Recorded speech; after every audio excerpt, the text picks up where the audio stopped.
প্রিয় দর্শক, আপনারা জানেন যে আমরা খেলার জগৎ অনুষ্ঠানের ক্রীড়া ব্যক্তিত্ব পর্বে সবসময়ই আসলে চেষ্টা করে গেছি আসলে যে বর্তমান সময়ের প্রেক্ষাপট আপনাদের সকলের সামনে তুলে ধরতে। বর্তমান যে পরিস্থিতি আসলে চলছে সেটা আগে কেমন ছিল আর এখন কেমন হতে পারে বা সামনে আসলে কেমন হবে, কোন আশা প্রত্যাশার জায়গাগুলো আসলে দেখছেন সে বিষয়গুলো নিয়ে আমি কথা বলবো আজকে। এবং আমার সাথে উপস্থিত আছেন আব্দুর রাজ্জাক, তিনি সাবেক জাতীয় ফুটবলার এবং একই সাথে বর্তমান কোচ। আপনাকে স্বাগত জানাচ্ছি। শুরুতেই যে বিষয়টি শুনতে চাই, আপনি একই সাথে সাবেক ফুটবলার, ন্যাশনাল টিমে খেলেছেন এবং একই সাথে কোচিং লাইনেও আছেন, ফুটবল কোচ হিসেবে কাজ করছেন। 20 বছরের আপনার অভিজ্ঞতা, সেই অভিজ্ঞতার আলোকে একটু শুনতে চাই যে কেমন গেল আসলে এই ফুটবল বিষয়টা। খেলোয়াড় হিসাবে একটা ভালো লাইফ ছিল। তা ওই সময় তো খেলাধুলাও করতাম, নাটক করতাম, তারপরে বিভিন্ন অর্গানাইজেশনে কাজ করতাম। তারপরে খেলা শেষ করে আসলাম কোচিং লাইনে।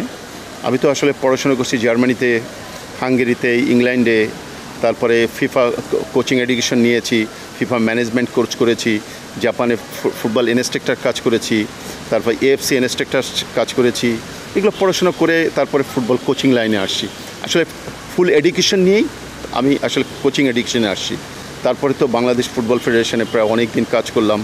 ব্যক্তিগত ব্যাপারে আমি ফুটবল ক্যারিয়ারে একটা জিনিস দেখেছি যে ফুটবল এডুকেশন, এটা কগনিটিভ প্রসেসে বলে যে ফুটবল যেভাবে চলার কথা এভাবে চলে নাই। যেমন ধরেন ফুটবল এডুকেশন একটা ডিপার্টমেন্ট আছে, কিন্তু এই ডিপার্টমেন্টকে আলোকিত করতে পারেনি। তারপর ফুটবল ম্যানেজমেন্ট, ফুটবল অ্যাডমিনিস্ট্রেশন একটা সাইড আছে, ফিফার, এফসির একটা গাইডলাইন আছে। এই গাইডলাইন হিসাবে আমি বাংলাদেশ ফুটবল ফেডারেশনে অনেক চেষ্টা করেছি, কিন্তু আমি পাইনি, করতে পারিনি। তারপরেও আমি আশা আহত ছেলে না, আমি আশা, রাত যত গভীর হয় সকাল তত কাছে আসে। সকাল যত কাছে আসে কিন্তু সকাল হয়ে যাচ্ছে, দুপুর হয়ে যাচ্ছে। এই 20 বছরে আমি দেখিনি। কারণ কি, আমাদের যে প্রেসিডেন্ট, উনি হলো বাংলাদেশ ফুটবল ফেডারেশনের প্রেসিডেন্ট, আবার সাফের প্রেসিডেন্ট। তা যিনি ফুটবল ফেডারেশনের প্রেসিডেন্ট, সাফের প্রেসিডেন্ট, তার তো অনেক অভিজ্ঞতা থাকার কথা ছিল, কিন্তু সেই অভিজ্ঞতাটা উনি কাজে লাগাতে পারেনি। আর ওনার সাথে যে মাহফুজ আক্তার কিরণ ছিলেন, উনিও এই কাজগুলো ত্বরান্বিত করতে পারেনি, উনি স্প্রাইট করতে পারেনি, উনি আলোকিত ডিলাইট করতে পারেনি। এই ডিলাইটটার জন্যই আমাদের অনেক দিনের এই যে 20টা বছর, আমরা আরও 10 বছর পিছাই গেলাম সাফের, দক্ষিণ এশিয়া ফুটবলের। যার দরুন আমার ব্যক্তিগত যে অভিজ্ঞতা থেকে বলছি যে আমাদের ফুটবল যদি ত্বরান্বিত করতে হয়, গড়াতে হয় মাঠে, তো আমাদের পরিকল্পনা থাকতে হবে। এখন এই পরিকল্পনাটা কারা করবে? যারা কোচ আছে, যারা হাই এডুকেশন আছে, এই হাই এডুকেটেডরা এটা পরিবর্তন করবে। একজন কর্মকর্তা এসে পরিবর্তন করে না, পরিবর্তন করতে হয় কারা? যারা গাইডলাইন নিয়ে আসে, যারা বাইরের থেকে, এই যে আমরা পড়াশোনা করে আসছি, পড়াশোনা করে এসে তারপর দেশে আসছি, দেশে তো ভেগে যায়নি, দেশের জন্য কাজ করি, কিন্তু এই কাজটা ওনরা এটাকে স্বীকৃতি দেয়নি, যার দরুন আজকে বাংলাদেশের ফুটবলের অবস্থা এই। আপনি যেহেতু আসলে কাজী সালাউদ্দিনের কথা বলছিলেন, একটু যদি শুনি আপনার কাছে যে ওনার কারণে বা ওনার দোসররা যারা আছে তাদের কারণে আসলে ফুটবলের কোন কোন জায়গায় ক্ষতি হয়েছে। দেখেন, ফুটবল একটা মাল্টিপারপাস ওয়ার্ক। এই ওয়ার্কটা খালি ধরেন জনাব অনারেবল প্রেসিডেন্ট কাজী মোহাম্মদ সালাউদ্দিনের জায়গা না, এটাকে ডিসপ্রাইড করতে দিতে হবে, ভাগাভাগি করে দিতে হবে। কিন্তু যারা নির্বাচিত হয়ে আসে তাদের অভিজ্ঞতা এত কম যে ফুটবল সম্পর্কে তাদের ন্যূনতম অনেক নলেজ নাই। ফুটবল যে কয় রকমের ফুটবল যদি একজন কর্মকর্তাকে জিজ্ঞাসা করেন সে বলতে পারবে না। আমি একটা জাস্ট উদাহরণ দেখ, মাহফুজ আক্তার কিরণ একবার বলেছিল যে লাস্ট ওয়ার্ল্ড কাপ কে চ্যাম্পিয়ন হয়েছে, উনি বলতে পারে না, কিন্তু উনি কিন্তু ফুটবলের বিরাট কর্মকর্তা। উনি ফিফা, উনি এএফসি, দেখলাম 140 বার মানে দেশের বাইরে গিয়েছেন। কিন্তু এইটা তো ফুটবল না। ফুটবলের লজ অফ দ্য গেম 17টা অনেকে জানে না, কিন্তু তারা কর্মকর্তা হয়ে বসে আছেন। আমার প্রশ্ন হলো কি, যে জীবনকে যদি যে জায়গাটা তুমি যেতে চাও ওই জায়গা সম্পর্কে তোমার ধারণা রাখতে হবে, ওই সম্পর্কে তোমার ভালোবাসা থাকতে হবে, প্যাশন থাকতে হবে। এই প্যাশনটা যদি তুমি না রাখতে পারো তাহলে তুমি ফুটবলে আসছো কেন? আর তো এখানে গিভ অ্যান্ড টেকের প্রশ্ন আছে। ফুটবল যারা অর্গানাইজিং করতে আসবে তারা এখানে দেওয়ার জন্য আসবে, নেওয়ার জন্য না। আর ফুটবল হলো মাল্টি ফাংশন ওয়ার্ক। এই মাল্টি ফাংশন ওয়ার্কের মধ্যে ধরেন ফুটবল অ্যাডমিনিস্ট্রেশন আছে, ফুটবল ম্যানেজমেন্ট আছে, ফুটবল এডুকেশন আছে, ফুটবল ওরিয়েন্টেশন আছে, ফুটবল সোশ্যালাইজেশন আছে, ফুটবল পার্সোনাল ওয়ার্ক আছে। এইগুলো সম্পর্কে তাদের কোনো ধারণা নাই। শুধু সালাউদ্দিন সাহেবকে আমি দোষ দেবো সেটা না, ধরেন তারা যা ভাইস প্রেসিডেন্ট আছে, যেমন ইমরুল সাহেব, নাইস লোক, উনি স্পন্সার দিচ্ছেন, উনি কাজ করছেন, কাজ করে দেখেন আপনি দেখায় দিচ্ছে যে জনাব ইমরুল সাহেব যে বাংলাদেশের ফুটবল এইভাবে চলতে গেলে আমাদের এই কাজগুলো করতে হবে, সে অনেক স্পন্সার দিচ্ছে। কিন্তু বাট ব্যক্তি খেলোয়াড় হিসাবে যারা আছে, কিছু খেলোয়াড় দেখবেন মোটামুটি টাকা পাচ্ছে, আর কিছু প্লেয়ার নিচের সারি প্লেয়ার যারা, তাদের খুব অর্থনৈতিক অবস্থা, কোচ আছে, কিছু কোচ আছে, দু একজন কোচ ছাড়া তারা অর্থনৈতিক কষ্টে ভুগছে, তারপর তাদের নো হ্যাভ নলেজ, বাট তারা বাফে ভেদে জব করছে। আমি আঙ্গুল দিয়ে দেখায় দেবো, এগুলো তো হবে না। এখানে নানা মামা খালু দিয়ে কাজ হবে না। এখানে কাজ করতে হবে হলো যারা এডুকেটেড পারসন, যাদের চিন্তা চেতনা, কগনিটিভ প্রসেস আছে, তাদের নলেজ নিয়ে কাজ করতে হবে। এইটাই আমার ভাষণ। নির্বাচনের কথা যেহেতু আসলে বলছিলেন, আগামী নির্বাচনে আমরা সালাউদ্দিনকে দেখব না এমনটাই আসলে শুনেছি, এবং সেই সাথে আমরা নতুন সভাপতি হিসেবে দুজনকে ঘোষণা দিতে শুনেছি যে তারা আসলে নির্বাচনে অংশ নেবেন।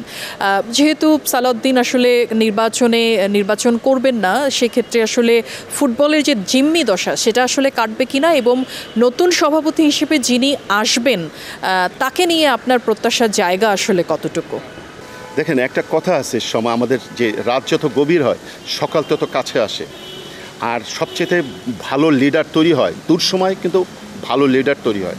তা আমার এই কাজী মোহাম্মদ সালাউদ্দিনকে আমি রেসপেক্ট করি ওনার খেলোয়াড় হিসাবে, কিন্তু একজন অর্গানাইজার হিসাবে ইজ এ ডাফার, তিনি একটা বাটপার মানুষ। একে দিয়ে তো হয়নি, হবেও না। উনি কোন লজ্জায় দাঁড়াতে চাইছেন আমি জানি না, কিন্তু আমি বিশ্বাস করি, আমি শুনেছি বাই দা বাই যে আমাদের জনাব আব্দুল আওয়াল মিন্টুর সন্তান এরা, মানে অর্থাৎ তাবিদ আওয়াল, উনি আসতেছেন। আমার খুব ভালো লাগতেছে, সে বাইরে পড়াশোনা করছে, তার নলেজ আছে, ফুটবল নিয়ে প্যাশন আছে, সে হি উইল বি সাকসেস। তার সাথে যদি ইনকেস যদি রুহুল আমিন তরফদার আসেন, আমিও তাকে ওয়েলকাম জানাই, কারণ ওনার একটা দায়িত্ব উনি অনেক পালন করেছেন। কোথায়? যখন আমাদের দেশে করোনা হয়েছেন, করোনার সময় এবং খেলোয়াড়দের নিয়ে উনি যে সাহায্য সহযোগিতা করেছেন, কোচদের সাহায্য, অর্গানাইজারদের, রেফারিদের, তারপর ক্লাবদের, এটা আমাদের দেশে খুব কম। কিন্তু আমি মনে করি যে এই জেনারেশনকে যদি চালিত করতে হয়, তাহলে ডাইনামিক ওয়ার্কার লাগবে, ভার্সেটাইল ওয়ার্ক লাগবে। এই ভার্সেটাইল ওয়ার্ক যারা করতে পারবে, হি উইল বি সাকসেস। কারণ আমরা মনে করি এই যে এখনকার যে জেনজেট যারা আছেন, তারা কিছু দেখতে চায় বাংলাদেশের ফুটবলে, এবং এরা পারবে আমার বিশ্বাস। কিন্তু যদি না পারে, এখানে হয়তো ব্যর্থতা আমাদেরই নিতে হবে, কিন্তু আমার বিশ্বাস যে এই জেনারেশন চেঞ্জ করতে পারবে। যেহেতু আপনি আসলে কোচিং লাইনে আছেন, বর্তমান কোচ হিসেবে কাজ করছেন, যেহেতু সালাউদ্দিনের আমলের আসলে অনেক কথাই আপনি বলেছেন, আপনার কাছ থেকে একটু শুনতে চাই যে আপনি সহ অন্যান্যরা যারা আসলে আছেন, তাদের আসলে বৈষম্যের জায়গাটা কতটুকু, কোন কোন জায়গায় আপনারা আসলে ক্ষতিগ্রস্ত হয়েছেন বা সেই জায়গাগুলোতে বৈষম্যের শিকার হয়েছেন? আসলে বৈষম্য শিকার না। দেখেন, বাইরের দেশে আমি যখন জার্মানিতে পড়াশোনা করতে গেছি, হাঙ্গেরিতে, ইংল্যান্ডে পড়াশোনা করতে গিয়েছি ফুটবলের ওপর, সেখানে দেখি কি সার্টিফিকেটগুলো হেড কোচ দেয়, কিন্তু এইখানের হেড কোচ এর ভূমিকা খুব কম থাকে। যে আমার স্টাফ যারা, আমার অ্যাসিস্ট্যান্ট কোচ, আমার গোলকিপার কোচ, তারপর আমার আরও যারা ফিজিও, এই যে আমি যে চয়েস করব, এই চয়েস করার জায়গাটা নাই, নাম্বার ওয়ান। আমি যে প্রেসিডেন্টের সাথে কথা বলবো, যে একজন কোচ হিসাবে, যে আমার অনারেবল প্রেসিডেন্ট, আমার এই বস, আমার এই কাজগুলোর সমস্যা হচ্ছে, এই কাজগুলো দেখেন। কিন্তু উনি যদি ইনডাইরেক্টভাবে অথবা ডাইরেক্টভাবে নিম্ন শ্রেণীর একটা লোককে দেখায় দেয় যে এর কাছে যান, সে তো হি ডোন্ট নো ফুটবল। এখানে আপনি দেখেন বাংলাদেশ ফুটবল ফেডারেশনে যারা চাকরি করে তারা একটারও ফুটবল বোঝে না, একটাও ফুটবল সম্পর্কে তাদের ধারণা নেই, একটা পুশ করে নেই কোনো দিন। তারা ফুটবল ফেডারেশনের কর্মকর্তা হয়ে গেছে, কর্মকর্তা বলতে তারা কর্মচারী হয়ে গেছে, অ্যাডমিনিস্ট্রেশন চালায়। কেন? এইখানে এই অ্যাডমিনিস্ট্রেশনটা যারা এক্স ফুটবল প্লেয়ার আছে, ঢাকা ইউনিভার্সিটি, তারপর রাজশাহী ইউনিভার্সিটি, তারপর জাহাঙ্গীরনগর ইউনিভার্সিটি, বিভিন্ন ইউনিভার্সিটিতে পড়াশোনা করে আসছে, কেন তাদের অর্ধেক দাবি দাবা নিয়ে ওদের নিয়ে আসতে পারে, নিয়ে এসে ওদের দিয়ে কাজ করাতে পারে, ওদের এডুকেশন দিতে পারে, ওদের এএফসি মালয়েশিয়ায় অথবা সুইজারল্যান্ডে পাঠায় এডুকেটেড করে ওখানে বসাতে পারে। কিন্তু এই ধরনের চিন্তাভাবনা তাদের নেই। তাদের চিন্তাভাবনা হলো যে ফুটবল জানে না তাকে নিয়ে এসে বসাবে, এবং ফুটবলের বান্ধব যারা অর্থাৎ সোশ্যালাইজেশন এরা করতে পারছে না, বিধায় আমাদের ফুটবলে এই সমস্যা। যেহেতু এই আন্দোলনের পরে আমরা আসলে প্রত্যেকটা ফেডারেশনের সামনেই দেখেছি যে আন্দোলন করতে এবং তাদের দাবি দাওয়া আসলে তুলে ধরতে, সেই জায়গাটা থেকে আপনিও বাফুফের সামনে প্লাকার্ড হাতে দাঁড়িয়েছিলেন এবং আপনার দাবির কথা বলেছিলেন। এই যে প্লাকার্ড হাতে আপনার দাঁড়ানো, সেই দাঁড়ানোর মূল কথাটা আসলে কী ছিল এবং কেনই বা দাঁড়িয়েছিলেন আপনি? দেখেন, ফুটবল কিন্তু performance game. Bangladesh football federation কিন্তু পারফরমেন্সের জায়গা। এটা বছরকে বছর আসলো, নির্বাচন হলো, চলে গেল, এটার জায়গা না। আমার পারফরমেন্স ভালো হচ্ছে না, সরে চলে যাই, আরেকজন আসুক। কিন্তু আজকে 15-20 বছর ধরে একটা লোক ওইখানে বসে আছে। প্রধান কথা হলো কি, আমরা 197-তে গিয়েছিলাম, এখন 194, 84, 86-তে আসি, 184, 86-তে আসি। এটা পারফরমেন্সে কী বলে? আমাদের চেয়ে আগে কে আছে? ভুটান। আমাদের চেয়ে আগে কে আছে? আমাদের মালদ্বীপ। এদের জনসংখ্যা কটা? 5 লাখ জনসংখ্যা, 6 লাখ জনসংখ্যা, আর আমার 17 170 মিলিয়ন পিপল আমরা বসবাস করি বাংলাদেশে। আমাদের ক্লাবগুলো একটা অর্গানাইজিং আছে, কিন্তু দুঃখের বিষয় কি, আমরা এটাকে প্রস্ফুটিত করতে পারছি না, আমরা ফুটায় দিতে পারছি না।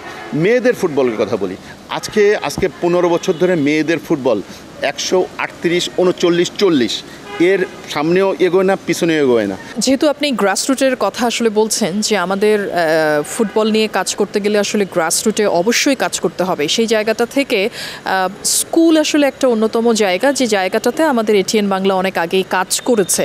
আমরা আসলে দেখেছি যে স্কুল টুর্নামেন্ট করতে, এবং স্কুলের এই যে একটা বড় অর্জন, সেইটা আসলে নিভে গেছে কিনা, বা আমরা আসলে বিগত বছরগুলোতে আসলে গেল বছরে আসলে এই ধরনের কাজ করতে দেখেছি কিনা, এবং এটা কতটা ইম্পর্ট্যান্ট?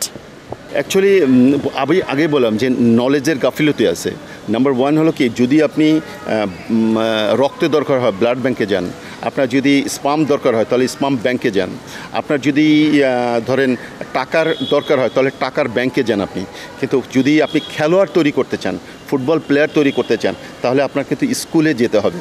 ওটা কিন্তু একটা ব্যাংক, ওই ব্যাংকে আপনার যেতে হবে। এটা এটিএন বাংলা পথ দেখাইছিল, এবং ইসলামী ব্যাংক তখন চলে আসছিলো, এবং শেখ মোহাম্মদ আসলামকেও ধন্যবাদ, ডক্টর মাহফুজ সাহেবকেও আমার ধন্যবাদ, তারা স্টার্ট করেছিল সুন্দর একটা, এবং পুরো বাংলাদেশব্যাপী একটা চাঞ্চল্য করেছিল, স্কুল ফুটবল তৈরি হয়েছে। ঠিক আছে, ভালো কথা, এর জন্য তো আমরা সত্যিকার অর্থে, কিন্তু এই যে গ্রাসরুট ফুটবল, স্কুল ফুটবল হারাই গেছে, এইটা কিন্তু আর বাংলাদেশ ফুটবল ফেডারেশন নিয়ে আসতে পারেনি। এই জন্য কি, একজন হয়তো পরিকল্পনা দিতে পারে, আরেকজনের বাস্তবায়ন করতে হবে। এই জন্য প্রথমেই বলেছি যে ফুটবল একটা ব্যক্তিগত অনেক বড় ব্যাপার, এটা হলো ভার্সেটাইল ওয়ার্ক, এর অডিয়েন্স অনেক বড়। এই বড়কে যদি আমরা সবাই মিলে না কাজ করতে পারি, এর জন্য দায়ী কে? আমি নিজেও দায়ী, কারণ আমিও হয়তো ভালো সার্ভিস দিতে পারিনি, যার ধরুন এটিএন বাংলাই করেছিল, এবং মনে হয় 10,000 বলও দিয়েছিল এটিএন বাংলার মাধ্যমে। এটা পুরো বাংলাদেশব্যাপী, আমি অনেক 5-6 বছর ধরে দেখছি এই জার্সি পরে, এই স্কুল ফুটবলের জার্সি পরে অনেক ছেলেপেলে খেলছে গ্রাম বাংলায়। এই জায়গাটা কভার করছিল এটিএন বাংলা এবং স্কুল ফুটবল। আমিও এটাও চাই যে গ্রাসরুট ফুটবল, স্কুল ফুটবল আবার স্টার্ট করবে, এই আশাও আমি করি। নতুন যারা আসবে, নতুন যারা প্রেসিডেন্ট হয়ে, অনারেবল প্রেসিডেন্ট হয়ে আসবে, এবং যারা কাজ করবে, এই জায়গাটা না হলে পারা স্কিল শেখা যাবে না এবং সামাজিকতা ডেভেলপ করা যাবে না। অসংখ্য ধন্যবাদ আপনাকে, আপনার মূল্যবান যে কথাগুলো বলেছেন তার জন্য। আপনাকেও ধন্যবাদ। আর যে এই এটিএন বাংলা যারা স্পোর্টস স্টাফ আছেন, আসলে সকলকে আমার ধন্যবাদ, কারণ তাদের মাধ্যমে আমাদের যে পারফরমেন্স, আমাদের কথাগুলো, আমাদের দুঃখ কষ্টগুলো যে সাধারণ মানুষ দেখতে পাচ্ছে, মাস পিপল দেখতে পাচ্ছে। এই জন্য এটিএন বাংলার কর্মকর্তা, কর্মচারী এবং স্টাফদের, যারা টিম বিহাইন্ড টিম ওয়ার্ক করে, তাদেরও ধন্যবাদ। দর্শক, এই ছিল আমাদের আজকের পর্বে। সপ্তাহ জুড়ে ঘটে যাওয়া বিষয়গুলো আমরা চেষ্টা করি আপনাদের সাথে তুলে ধরতে। সাথে থাকুন খেলার জগতে, দেখতে থাকুন এটিএন বাংলা।